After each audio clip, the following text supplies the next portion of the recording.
Bonjour, que la paix soit avec vous.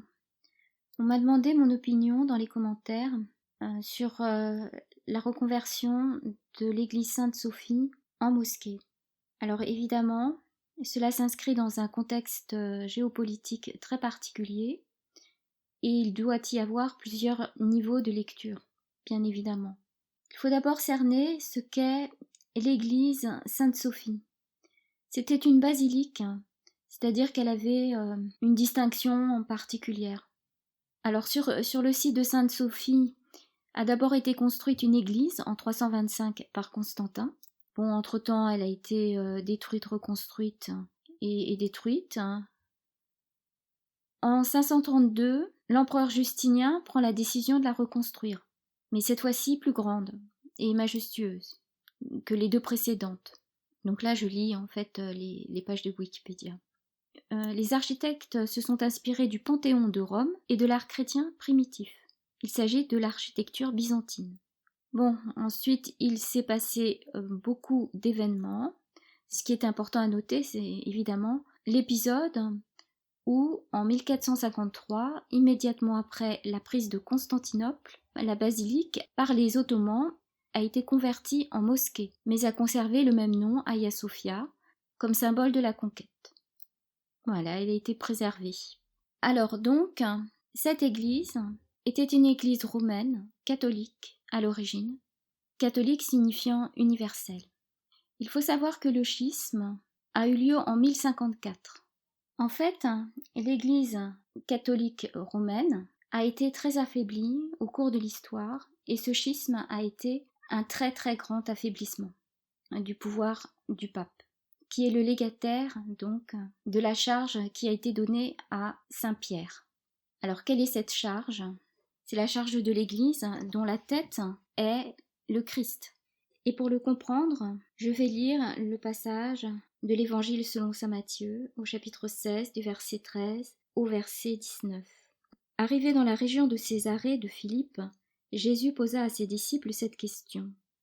Au dire des gens, qu'est le Fils de l'homme? Ils dirent, pour les uns Jean le Baptiste, pour d'autres Élie, pour d'autres encore Jérémie ou quelqu'un des prophètes. Mais pour vous, leur dit-il, qui suis-je? Simon-Pierre répondit, tu es le Christ, le Fils du Dieu vivant. En réponse, Jésus lui dit, tu es heureux, Simon fils de Jonas, car cette révélation t'est venue, non de la chair et du sang, mais de mon Père qui est dans les cieux. Eh bien, moi je te dis, tu es Pierre, et sur cette pierre je bâtirai mon église, et les portes de l'Hadès ne tiendront pas contre elle. Je te donnerai les clés du royaume des cieux. Quoi que tu lis sur la terre, ce sera tenu dans les cieux pour lier, et quoi que tu délies sur la terre, ce sera tenu dans les cieux pour délier. Simon-Pierre a été choisi parce qu'il a reconnu Jésus pour qui il est. Et qui veut s'attaquer à l'Église de Jésus s'attaque au pape. Il est très difficile de comprendre la différence entre les catholiques et les orthodoxes. J'ai essayé de comprendre, ça m'est rentré par une oreille et ça m'est sorti par l'autre. J'ai essayé 2 fois puis je me suis dit si je ne le retiens pas, c'est que ce n'est pas si important que cela. Je pense que c'est aussi important pour les chrétiens catholiques que cet événement que je vais vous lire. Ces 2 formidables puissances se trouvent engagées depuis 36 lunes dans une guerre à mort, et voici quelle en fut l'occasion. Chacun sait qu'à l'origine, pour manger un œuf à la coque, on le cassait par le gros bout. Or, il advint que l'aïeul de notre empereur actuel, étant enfant, voulut manger un œuf en le cassant de la façon traditionnelle, et se fit une entaille au doigt.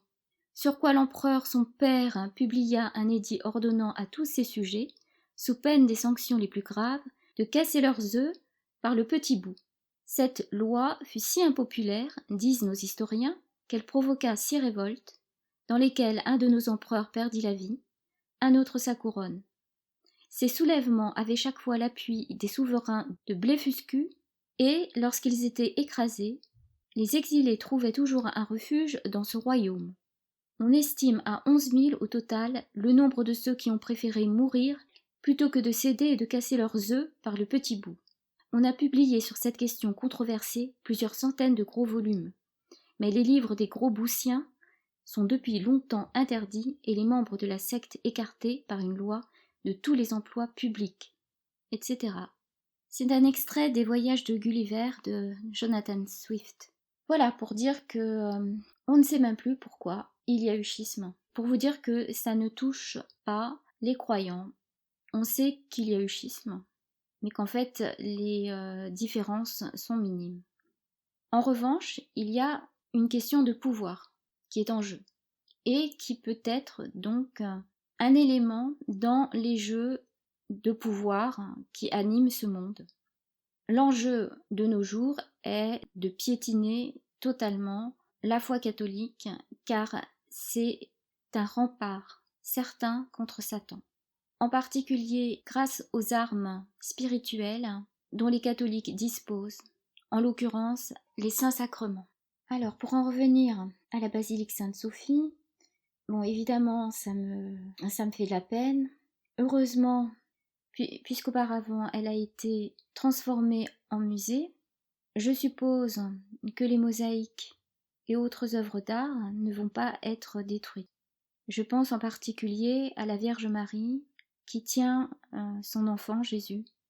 Il faut savoir qu'à l'entrée des églises, on met toujours un bénitier et les croyants se signent avec cette eau bénite de la croix.